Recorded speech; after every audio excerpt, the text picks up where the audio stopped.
Hello students, welcome to EPG Pathshala. I am Professor Mahavir Singh from Himachal Pradesh University Shimla. Today we are going to discuss about the module Electronic Property of Solid Second from paper Solid State Physics. So students, let us see what we are going to learn in this module. Understand the need of use of quantum statistics to explain heat capacity of solids. Learn the relationship between heat capacity of metal and temperature. Define Lorentz number and drive Weidmann-Frenz law. Learn the difference in between the electrical and thermal conductivity and relationship of thermal conductivity with temperature. In classical thermodynamics, we explain heat flow by using first and second law of thermodynamics to the equation of state of the system. But this way of explanation to find a relation between heat and work is not sufficient to explain all thermal property of metal like electrical conductivity, thermal conductivity and specific capacity of metals. So, free electron theory of metal use the idea of free electron gas to explain thermal properties of metals. As valence electrons of metals are responsible for conduction of heat and charge in the metal, so they are named as conduction electrons. Because of this fact, all metals are good conductors of heat and thermal energy.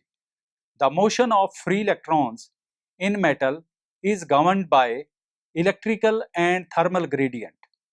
So, both play the role, whether it is electric gradient, whether it is a thermal gradient across the metal ends. Classical free electron theory uses Maxwell-Boltzmann statistics to explain the heat capacity of free electron, but predicted the value, this value was not in accordance with the observed experimental value as far as classical theory is concerned. So, with the beginning of quantum statistics, to explain the unmatched value of heat capacity, basic assumption of classical theory of metal was modified and it was assumed that not all electrons are capable of absorbing equal heat energy supplied to the metal, which leads to the decrease in heat capacity of the metal. So, in classical thermodynamics, we explain heat flow by using first and second law to the equation of state of a system. Heat capacity.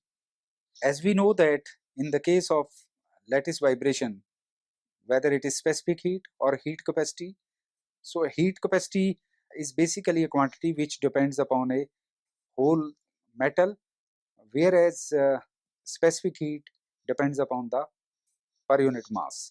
So it is the heat capacity is a measurable extensive property of metal which equals to the amount of heat energy required to raise the temperature of a system by 1 degree Celsius.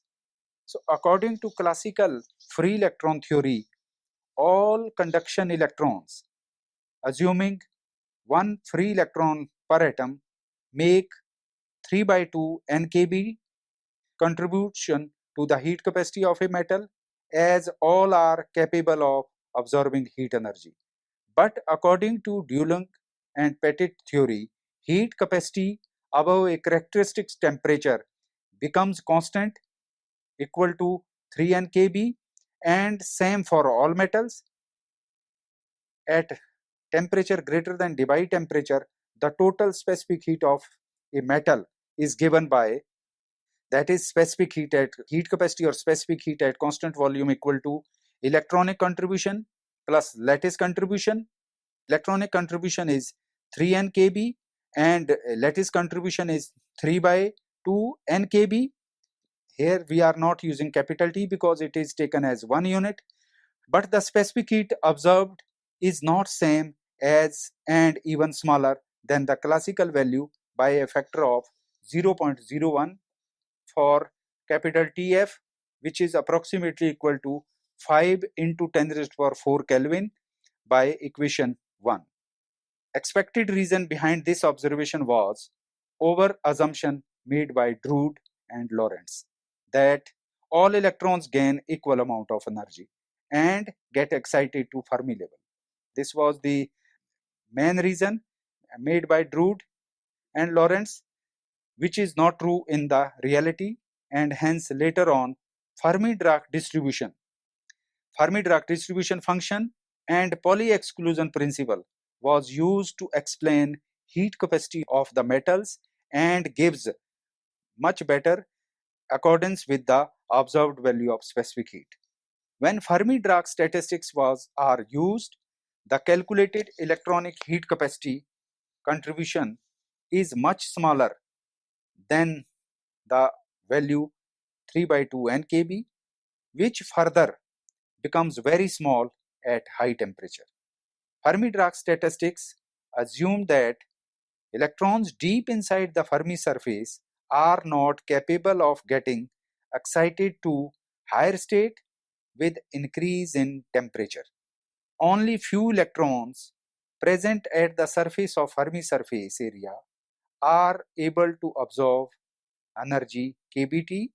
So that means Fermi surface is a boundary here. So modification of energy occur either side of this Fermi surface whose energy is kBT given by external sources and contribute towards specific heat.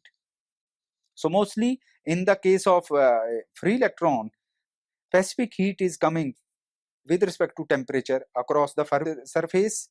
According to this Fermi-Dirac statistics, the number of electrons capital N within the energy range dE equal to N equal to integration of dN.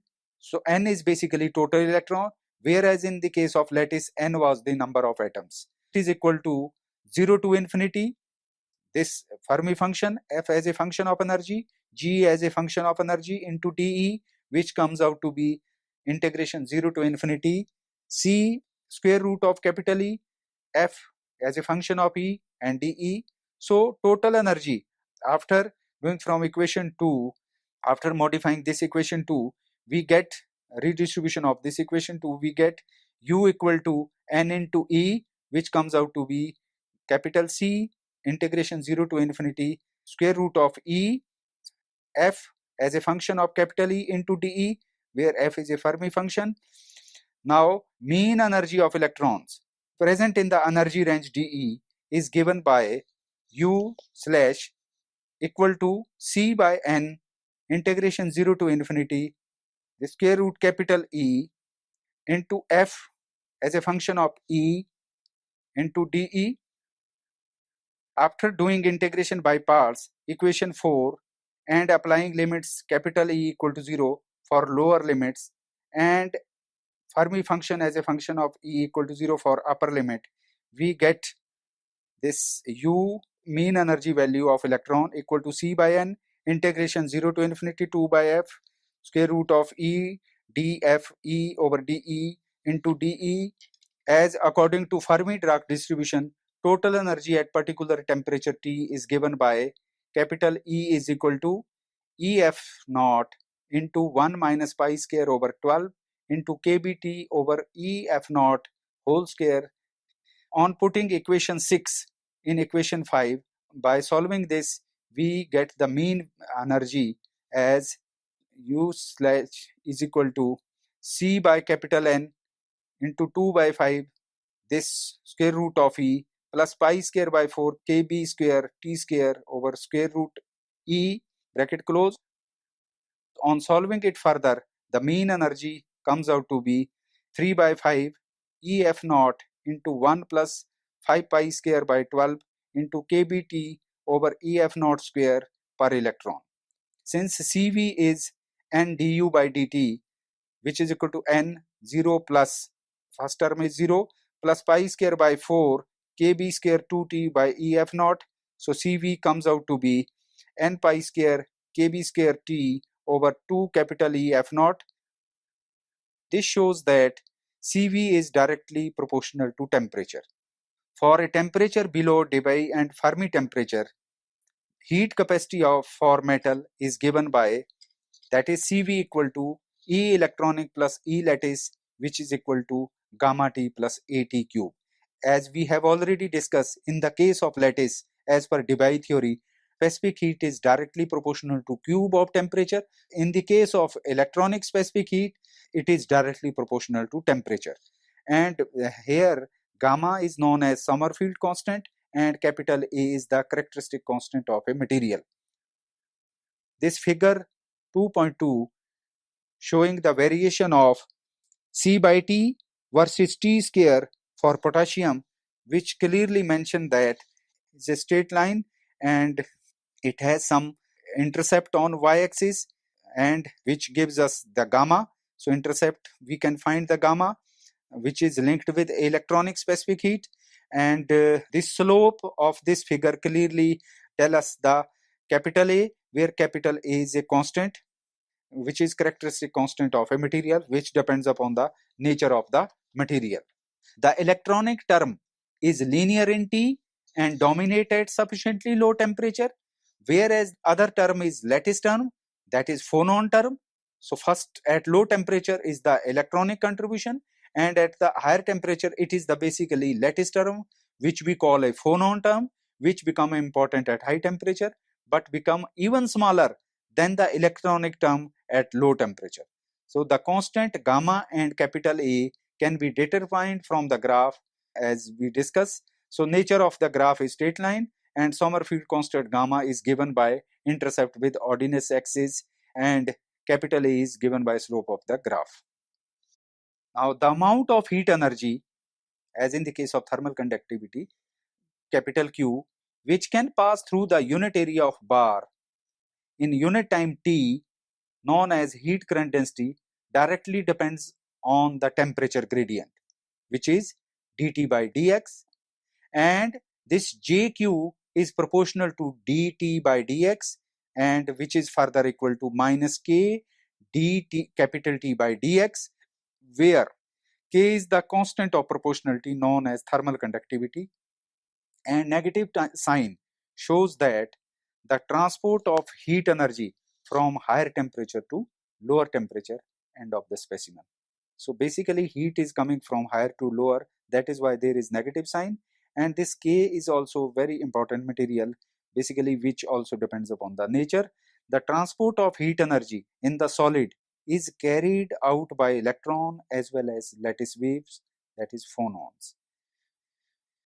In metal, conduction is due to free electrons, whereas in impure metals, the lattice contribution to thermal conductivity increases. So basically in insulator, lattice contribution play the important role, and in metal, free electron conduction play the important role. In insulator, lattice contribution dominate, as we discussed. For free electron gas, where transfer of heat is due to motion of electron, behave like ideal molecules of the glass, and thermal conductivity is given by capital K equal to 1 by 3 Cv lambda V, where Cv is the specific heat of metal, where lambda is the mean free path, and V represent the drift velocity of the electron. Same was the case in the lattice, where it was associated with lattice velocity, or lambda was the mean free path and Cv was the specific heat of lattice. For metal, we suppose that there is a sea of electrons with fixed positive ions inside the metal, and conduction of heat energy inside the metal is by the process of conduction through free electrons. All electrons travels distance equal to lambda before suffering a collision with positive ion cores, mean free time, and after the collision it transfer all of its own energy, heat energy, to the positive ion cores. Not all electron can take part in this conduction processes. Only electron which lie near the surface of metal can take part. Hence, we can replace V by Vf, that is the Fermi velocity. So it is clear that conduction is not occurring at everywhere. It is occurring at the surface which is associated with the Fermi surface. So as shown in equation 12, Vf square is equal to 2 capital EF by m. and corresponding mean free path of the electron can be written as lambda equal to V Fermi velocity into tau using equation 12 and 13. In equation 11, we get capital K equal to 1 by 3 tau Cv into Vf square, where capital K equal to 2 Cv Ef tau by 3m by putting the value of this Vf. Also, specific heat of the metal Cv in terms of temperature T and Fermi energy capital Ef from equation 9 is given as Cv equal to pi square capital N Kb square over 2 capital Ef square into capital T, where Kb is the Boltzmann constant, Ef is the Fermi energy. On putting equation 6 in 15, we get capital K equal to 2 tau capital Ef by 3m into pi square n Kb square by 2 capital Ef into capital T, and further reduces to capital K equal to pi square capital N tau Kb square by 3m into capital T. Meaning thereby this equation 18, remember this K is expressed in watt meter inverse Kelvin inverse. So equation 18 represent an expression for thermal conductivity K of the metal in terms of temperature T. It seems from the equation 18 that the thermal conductivity is linearly dependent on the temperature. But as a relaxation time tau is also temperature dependent, which makes thermal conductivity approximately temperature independent. So this is very important observation made here. On one way, it is because of this relaxation time which is responsible for making this thermal conductivity as temperature independent. So basically thermal conductivity variation with thermal conductivity approximately temperature independent. It can be shown very well shown in table 1. So table 1 clearly mentioned that various metals like copper, silver, gold, aluminum, iron, bismuth, zinc, indium, lead, tin, antimony, which are important metal whose thermal conductivity at 0 degrees Celsius, the unit of thermal conductivity as mentioned in watt meter inverse Kelvin inverse. This is in a normal SI system. So its thermal conductivity at 0 degrees Celsius for copper is 3.85, and Lorentz number we are going to discuss at 0 degrees Celsius, then at thermal conductivity and Lorentz number at 100 degrees Celsius. So basically its value, this table clearly indicate that how thermal conductivity is almost constant at two different scale of temperature, and Lorentz number is also almost within same limit, so they are also independent with temperature. Then as the above result is based on the concept of relaxation time, hence the derived result is only significant at high temperature. At low temperature, relaxation time becomes constant, and hence K should become 0 as T approaches 0. If the given specimen contains impurities, then along with the electron lattice scattering, there will be extra scattering from the electron impurity scattering also. There is possibility third kind of, which is impurity, electron impurity, sometimes they also contribute to the extra term for this conductivity. Hence in such case thermal conductivity will be written as 1 by K equal to 1 by K lattice plus 1 by K impurity, where K lattice is the contribution due to electron lattice scattering and K impurity is the contribution from electron impurity scattering contribution. And by showing the variation of thermal conductivity of silicon with temperature, clearly discuss in this graph that at the low temperature electronic contribution play the dominant role and it vary linearly, and in the higher temperature range lattice contribution dominate its role. So basically this figure 2.3 clearly indicate the contribution of electronic and contribution of lattice for thermal conductivity as mentioned. So thermal conductivity, it is the intrinsic property of a material which measures its ability to allow the flow of heat through itself and can be expressed in watts per Kelvin per meter. So metals, all kinds of metals are always considered as good thermal conductor due to the presence of free electron in it. A temperature gradient in metal give rise to the transport of heat energy in a direction opposite to the direction of temperature gradient. So for better understanding, we can suppose that a temperature gradient across the bar of a material of length x having temperature difference across its two ends, the amount of heat energy Q which can be passed through the unit area of bar in unit time small t, known as heat current density, directly dependent on the temperature gradient d capital T by dx. So under this Weidmann-French law, through this law, thermal conductivity is closely connected with electrical conductivity. So there is basically coupling or unification of thermal behavior with the electrical behavior. So in thermal, when we combine thermal behavior with electrical behavior, so in thermal we took the thermal conductivity, and in electrical we took the electrical conductivity. So when we took the ratio of these two conductivity, that ratio is a number which we call a Lorentz number, and the importance of this Lorentz number is that when we design any kind of material which is useful for thermal as well as electrical application, then this number find its important place. And even we can think beyond this law. If we for example, when we combine electrical conductivity with magnetic kind of behavior, or electrical behavior with optical kind of behavior, so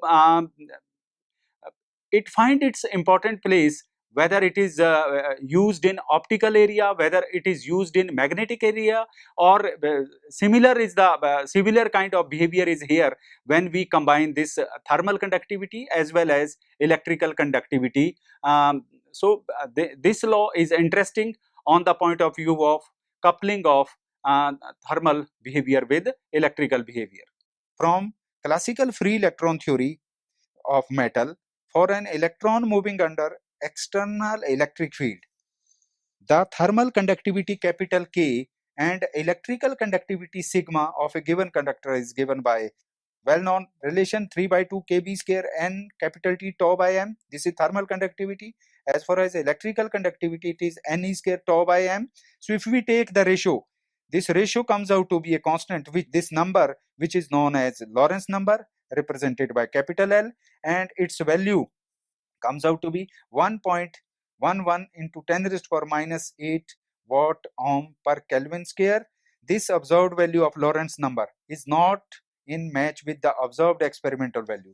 So basically this observed value of Lorentz is not a match with the observed experimental. So this theoretical value is not in agreement with the experimental value as in given by table 1, which is the result of wrong calculation done by Drude-Lorentz theory of metal, so further corrected by Sommerfeld. Now Weidmann-French law. In 1853, Weidmann and French discovered that all good thermal conductors are also good electrical conductors. Weidmann tried to link thermal conductor with electrical conductor, and for metal at not too low temperature, the ratio of thermal conductivity to the electrical conductivity is a constant independent of particular metal and is directly proportional to temperature. So basically this law is linked with the ratio of thermal conductivity to the electrical conductivity, and it's a constant and is independent of particular metal and is directly proportional to the temperature. Qualitatively, this law is based upon the fact that both the electrical and heat transport phenomena in metal involve the free electron motion. In electrical conductivity decreases, and thermal conductivity also is found to be increased with temperature, which means the ratio depends upon the temperature.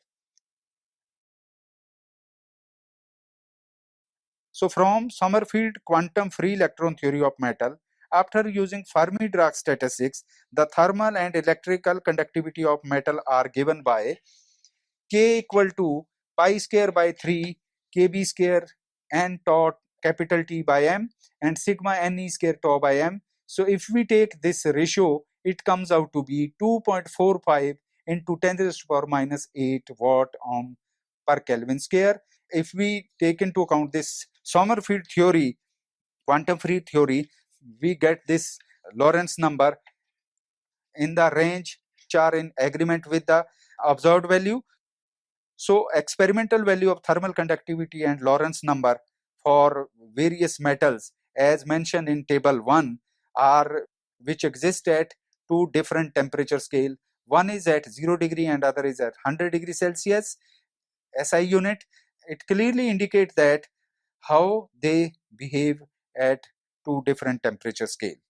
And experimental value of Lorentz number for some metal are shown in table above at different temperature are found to be in good agreement with the theoretical value.